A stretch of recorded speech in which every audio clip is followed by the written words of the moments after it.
Fushkruja nuk është ai qyteti i Tritorit, apo jo? Është një qytet i cili ka pritur presidentin e Shteteve të Bashkuara të Amerikës George W. Bush. Papën e Vatikanit është një qytet i cili shumë pa kilometra nga këtu mund mos quhej Fushkruj, po sot mund quhej Albanopolis, nga ku ne kemi marrë emrin Albania. Prandaj ne jemi krenarë që jemi nga Fushkruja. Mos e mohoni motra dhe vëllezër. Mos e mohoni. Edhe pse këta na kanë lënë pasdore, nuk kemi shëndetore, nuk ka një park për fëmijë. Na kanë marrë dhe atë që e kishim. Ne ishim bashkieve. Na kanë kthyer në njësi administrative, prandaj premtimi im i parë në rast se do të jem në salën e Kuvendit të Shqipërisë është iniciativa për ta kthyer Fushkrujen në bashki. Siç kemi qenë. Nuk po kërkojmë asgjë më shumë, por kthehemi ashtu siç ishim.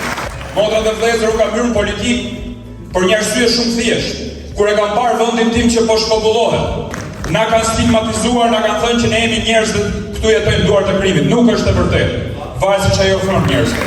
Kjo qeveri i ka plotësuar kushtet shqiptarëve për t'i larguar nga syt këmbët. Në rast se fëmijët tuaj kthehen nga jashtë brenda, atëherë pa diskutim që Fushkrujës do t'i kthehet lavdia. Kemi një plan konkret se si do ta bashkojmë familjen shqiptare. Plani i këtij nuk është turizmi.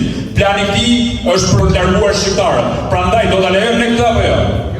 Atëherë me 11 maj, do të jetë një ditë e jashtëzakonshme, jo e zakonshme.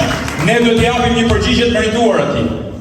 Plani i Partisë Demokratike që zoti Berisha na ka pranuar është caktimi i Ministrisë Familjes sipas modelit polak, grek dhe hungarez, e cila do të jetë një ministri kujdestare për riadresimin e shqiptarëve nga jashtë brenda. Të bashkohemi në datën 11 maj për t'i thënë jo kësaj qeverie të krimit, e cila e ka kthyer qarkun e Durrësit të Fushkrujës në një bandë kriminale.